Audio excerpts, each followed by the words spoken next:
Caroline Jones. Tonight we continue the story of a highly regarded Australian Army officer serving as a United Nations peacekeeper in Lebanon. When war broke out, Major Matina Jewell, then a captain, was seriously injured. It was just the beginning of a series of catastrophic events. Matina Jewell soon discovered that the battles back home would be every bit as tough as surviving a war zone. First, a quick recap. I was only a 2-week captain and made commander of the Army force on board Canimbla. Which was a pretty extraordinary situation for a young woman to be in that role. She really didn't see any barriers to her physical limits. I would never have thought I'd have fallen for an Army officer. Maddie was a person that I was absolutely intrigued and captivated by. So I went to the Middle East as a peacekeeper, but I didn't think that it would be far more dangerous than anything I'd experienced in my 15-year career. I had great teammates. We had a very close bond. In fact, I do really consider them like brothers. Oh, whoa! Impact, large impact, aerial bomb. This turned out to be the start of the 34-day Lebanon War. There were times when we thought that we might not see each other again. Thankfully, none of us are injured. There was a bit of shrapnel. The Israelis should have been told, hold your fire, the observer force is going out.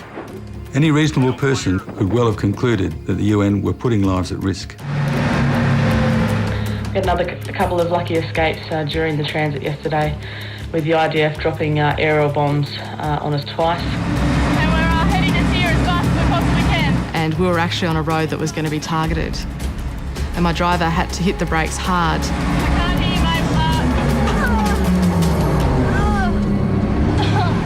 I was in excruciating pain, but what I didn't know at the time was the impact that this would have on the rest of my life. We're in Tyre now. We're just coming through towards the rest house now. If we get bombed now, we're only seconds away from safety. Tell the guys to get ready to receive us. On the 18th of July 2006, some 6 days into the Lebanon War, Israel was about to launch its largest barrage into the southern port city of Tyre. I'm just so looking forward to hopefully seeing you. I was at the rest house resort where the UN had its headquarters, taking refuge with UN families and other refugees. At the time, I didn't know that Maddie had had an accident. I was just anxious for her to get safely into Tyre. I thought I'd just badly bruised my back, and I was hoping that, like any other sports injury I'd had before, that I'd be able to recover from this quite quickly.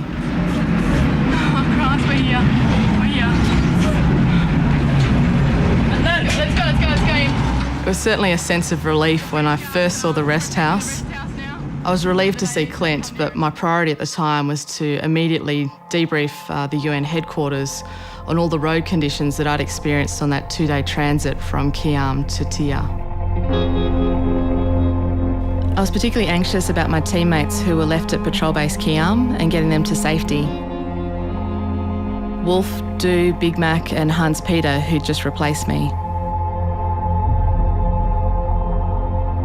Maddie had mentioned that she'd hurt her back, but it was only when the night went on that we became aware of how serious it was.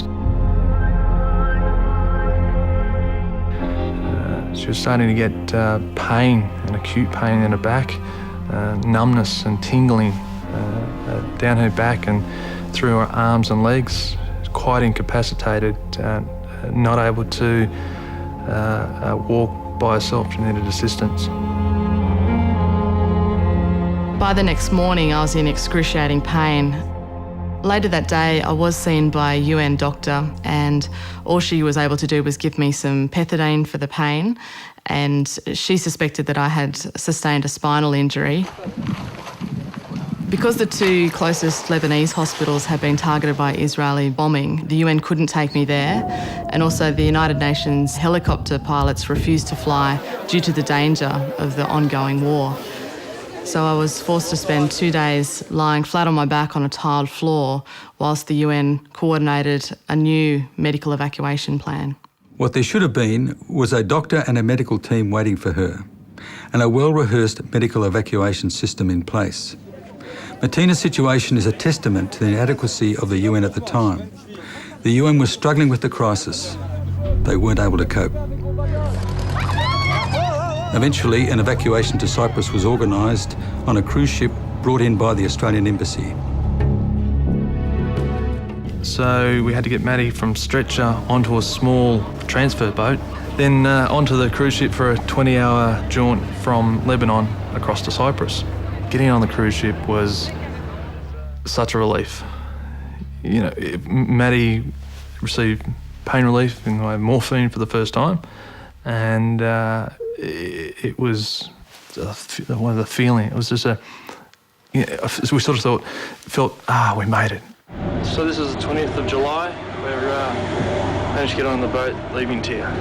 The doctor on the ship treated Maddie for suspected spinal injuries and was a bit surprised. I think it's fair to say that Maddie had arrived on the ship without a spinal brace. I was quite aware that any mistreatment of a spinal injury can actually make it worse. So, yeah, I was worried for Maddie. When we arrived at Larnaca port in Cyprus, the UN doctor accompanying us couldn't be found, so Maddie was moved into an awaiting ambulance and I accompanied her. The ambulance driver asked, "Where to?" We hadn't been briefed, and so we travelled to the local public hospital.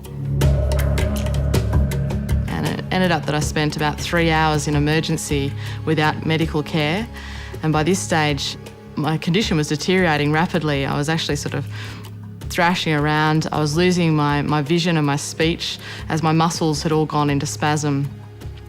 Apparently at one point, a nurse gave an injection into my thigh, which sedated me. Clint was able to get in contact with the UN and we were told that we were at the wrong hospital, that we should have been at the private hospital, the Apollonian Hospital in Nicosia. For her to have been left abandoned with Clint in a hospital that did not have arrangements with the UN for her treatment was just incompetent. So how's the back? Well, still an ongoing recovery process. On the 24th of July, things really took a turn for the better. A bit of a coincidence, small world. Maddie's former commanding officer, Andy Condon, arrived in Cyprus to coordinate the evacuation of refugees from Lebanon back to Australia. You were 5001, but it all worked out in the end. Well, I could have almost given him a hug. I was that relieved, and we just had a sense that things were going to be okay. She was clearly in pain and discomfort. She was also concerned for her colleagues that were still in Lebanon. From what I understand, it's the UN's role to conduct the medical evacuation, provide the medical support, and conduct the repatriation. But I could see that clearly wasn't working, so we stepped in. I just couldn't believe that out of this quirk of fate that he had arrived in Cyprus out of any of the Australian officers that could have been sent on that mission. Witnessed 3 times hits on Sierra Papa 6, 16 artillery rounds that have landed. A direct hit from an Israeli bomb obliterated the clearly marked UN hilltop observer post at Khayyam. On the 25th of July, the next day, some 7 days after I'd sustained my injuries in Lebanon, I received the terrible news.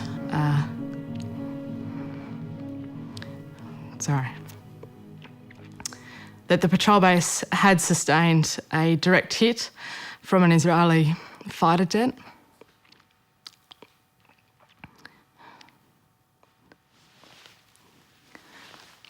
It was a 1,000-pound bomb that was fired from an Israeli fighter jet that was a direct hit on the bunker of Patrol Base Khayyam, instantly killing all the UN personnel on the position. So it was actually 4 people that had died.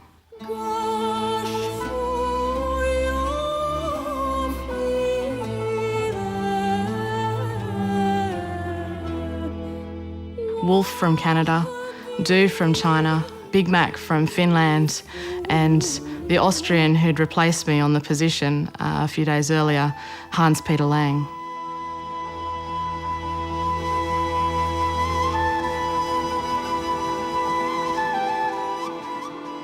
I guess the information that night, it just seemed so surreal to the point that I didn't even cry. I couldn't have any emotional connection with it because it just didn't register as actually a real event.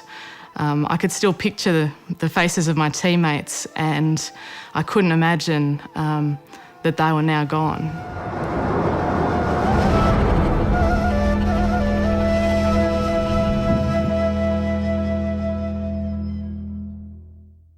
We felt a terrible sense of sadness, but I don't think the depths of that reality had actually hit us at that point in time, because we were still coping with our own situation where Maddie potentially had a broken back, and it was my intention to get her an appropriate level of medical treatment, and that, in all likelihood, meant getting her back to Australia.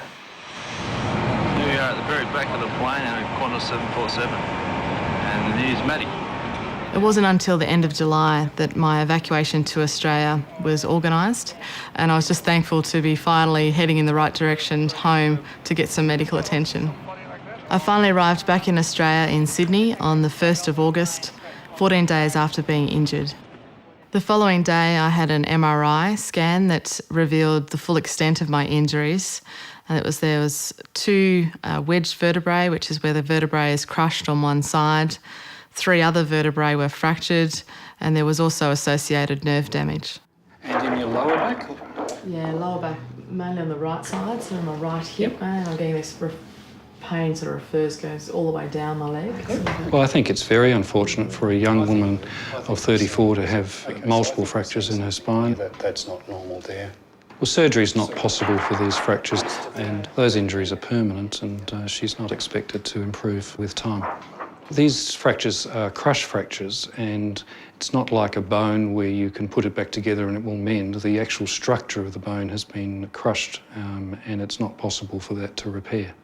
So if I get you just to come out towards me a little bit, and I just want to see how far forward you can bend before it starts to get really uncomfortable. It's about there that I start to get... Yep. It's a very unusual injury in a young person, particularly to have multiple fractures. And obviously they're going to be painful, and she's going to have to manage that pain throughout her life. But she also gets stiffness and restriction of movement, and it limits the activities that she can engage in. The underlying traumatic changes are there, and that will give us continuing problems, and probably forever. I had to undergo extensive and rigorous physiotherapy, which was quite painful, to try and get some movement back into my back. I feel it just in that lower back still, just sort of really... Even today, nearly 4 years after my injury, I still have 3 physio sessions a week and a chiropractor once a week, just to maintain the mobility in my back. Now come down the other way, keep the legs crossed the same way though. Matina is really quite incapacitated on a day-to-day basis with her back, and things that you and I think are very simple, of walking down to the shops to get the milk. There's many days where she can't, and ends up in emergency with pain. So, you know, for a young, very fit woman, it's very debilitating. During this time, Matina was promoted to Major and given a demanding position looking after transportation strategies. But unfortunately, her injuries and the mental condition that she found herself in meant that she couldn't fulfil her duties as a commander. She felt bad about that and eventually had to withdraw from command and realise that she was on a pathway to a medical discharge.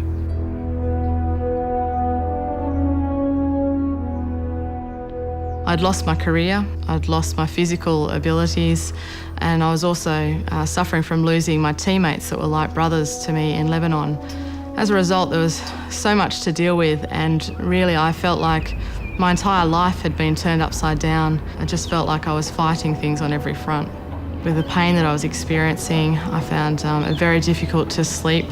This then also exacerbated the anxiety and depression that I had. And I was having these flashbacks and visualising some of the near misses that I'd experienced during the war, and also the incident where my teammates were killed. Impact, large impact.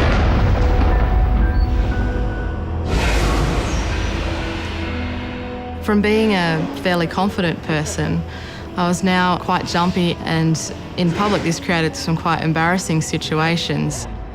One occasion we were in Melbourne in South Bank, and outside the casino there are those flames that erupt in quite a nice restaurant, and Maddie was under the table, found under the table a couple of times that night. So yeah, it was. Maddie was certainly traumatised by events of Lebanon. Part of my problem was that in the army I had been trained to suppress my emotions so that in a theatre of war that you can put those feelings aside and hopefully make the right decisions to keep yourself and others alive. But the result was that I didn't know then how to decompress once I got back to Australia, and I really had no emotional connection to my experiences in Lebanon or the deaths of my teammates on Patrol Base Kiam. Eventually, this lack of emotional connection to my experiences was diagnosed as post-traumatic stress disorder. G'day, Maddie. How are you feeling today? Not too bad, thanks, Bob. Yourself? Good, good. In the early 90s, I'd worked as a part-time volunteer Lifeline telephone counsellor. So we've been talking and continue to talk regularly about those issues. It's very hard though, isn't it? Yeah, I guess it's that sort of sense of guilt. And she's got survivor guilt. And in her particular case, it manifests as 3 of her team members had families, had children. And somehow or other, if she had have passed, that would have been less of an impact on other people. It just doesn't seem fair that there's kids out there that don't have their father anymore. So a lot of complicated, conflicting thoughts, all leading to a confusion and, unfortunately, an inability sometimes to move on. When I eventually found out the details of what had actually occurred on Patrol Base Kiam the day of the fatal bombing, it just made everything so much worse. My teammates had survived numerous near misses to the position and 4 direct hits from artillery onto the patrol base itself over only a period of 6 hours.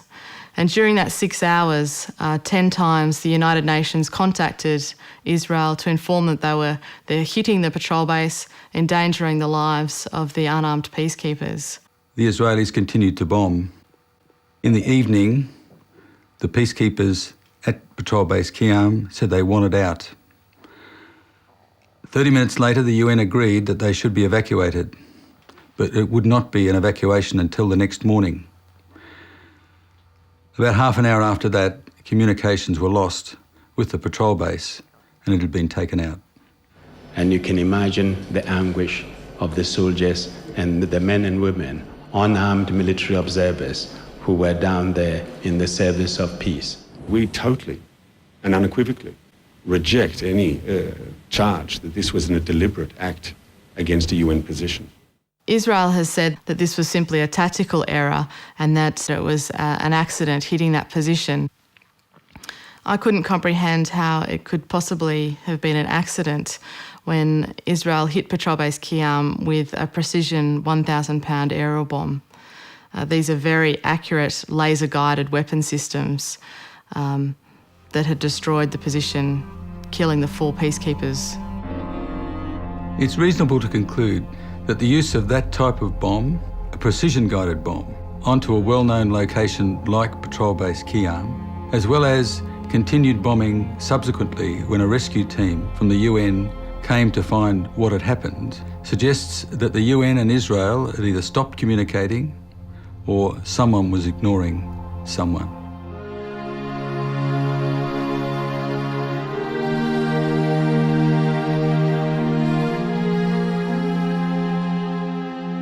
There were 2 boards of inquiries conducted into the fatal bombing of Patrol Base Kiam. Both these inquiries were given little cooperation from Israel. It's important in terms of closure for myself and the families of my teammates that the truth about the bombing of the position is made public so that hopefully some of the answers that remain unanswered might be obtained. How are you feeling, Ty? It's sore off physio today. I still struggle quite a lot with the survivor guilt, but I feel very fortunate that 1, that I'm alive, 2, that I'm not in a wheelchair. My recovery from my injuries was clearly going to take a long time, but it was compounded by the fact that during the vehicle accident in Lebanon, it seemed to have exacerbated a condition that first commenced whilst I was serving in the Solomon Islands. Thanks, baby.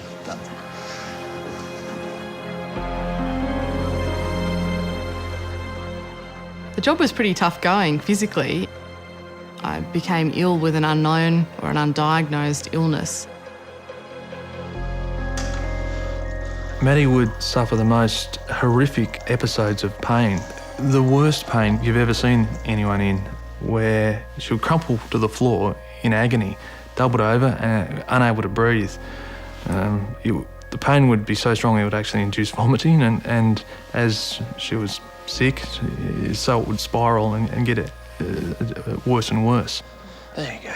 These attacks were happening as often as twice within the 1 week that I'd need to go to hospital. But on average, once a fortnight, I was being hospitalised. Still can't believe it happened. Unfortunately, at this stage, I was still involved in a long battle over my entitlements so that I could leave the army. Unbelievable. The army wanted to retire Maddie on medical grounds. The problem we were having was that the abdominal complaint that was putting Maddie in hospital up to twice a week was undiagnosed. It couldn't necessarily be definitively said to be caused during her operational service. And so we were in a situation where Maddie was to be booted out of defence, but Department of Veterans Affairs weren't going to cover this condition that was putting her in hospital. And so Maddie was going to be left without health cover, because clearly a private health fund's not going to cover a pre-existing medical condition. Oh, Matina, Clint, thanks for coming in. Greg, how you Good to going? see you. Hey, Greg, How good are to you, see you. Clint? Come in. I was quite disillusioned by this process, and as a result, I was forced to hire a civilian lawyer at my own expense. That was a very important outcome because obviously you needed the gold card.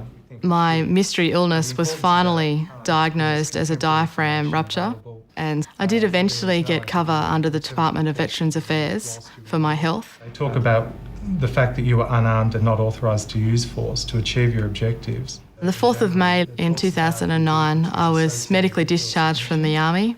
Matina's experiencing having to endure a 3-year battle between being medically discharged and having her injuries accepted is not dissimilar to what a lot of other Defence Force members go through. There seems to be a need to amend the legislation that's available to ensure that these delays are reduced and there's some certainty for the member discharging with medical conditions to know what their entitlements are before they are medically discharged.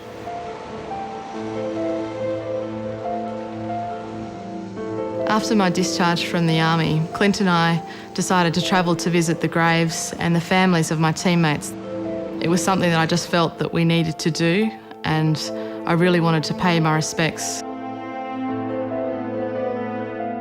I really felt a flood of emotions, and I guess for the first time it emotionally hit me that these guys were never coming home to their families. I don't think I was emotionally ready to go and see my Austrian teammate Hans Peter's grave, since I was still feeling such strong sense of survivor guilt, having had Hans Peter replace me on Patrol Base Kiam. I plan to, at some stage, definitely go to see him and say my farewells, but I think that will be a few years down the track.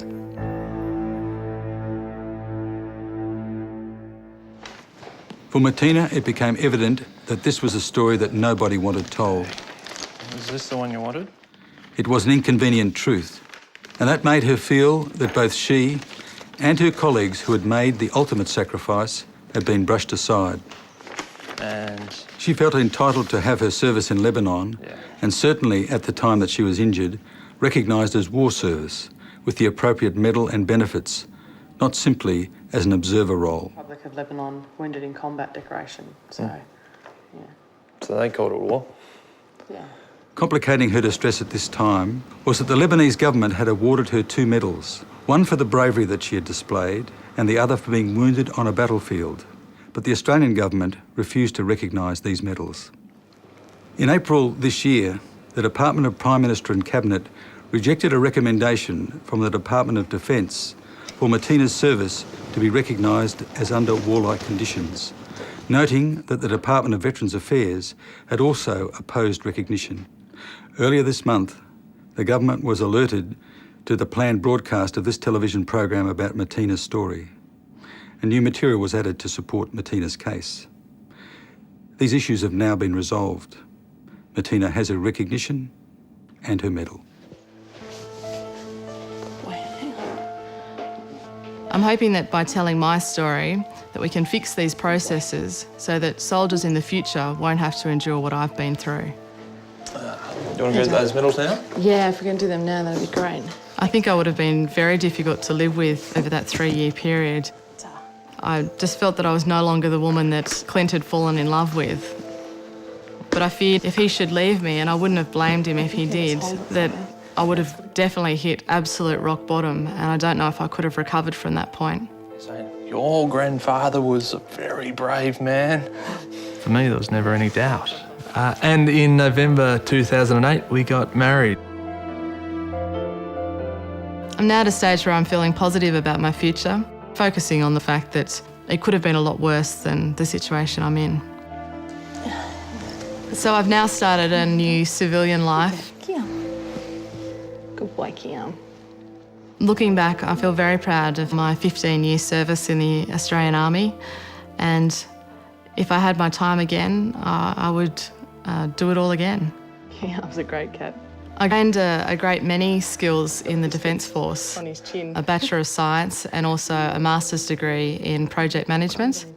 And I'm leaving my options open for potentially some corporate roles or even consultancy, running my own small business. What sort of a cat likes being brushed? I guess for anyone that has been through tragedy or a life-changing event, I hope that they can find something tangible to hold on to. For me, that was Clint. He helped me turn my life around and to ensure that the best years are ahead of us rather than behind. Wolf wanted to call his dog Kiam.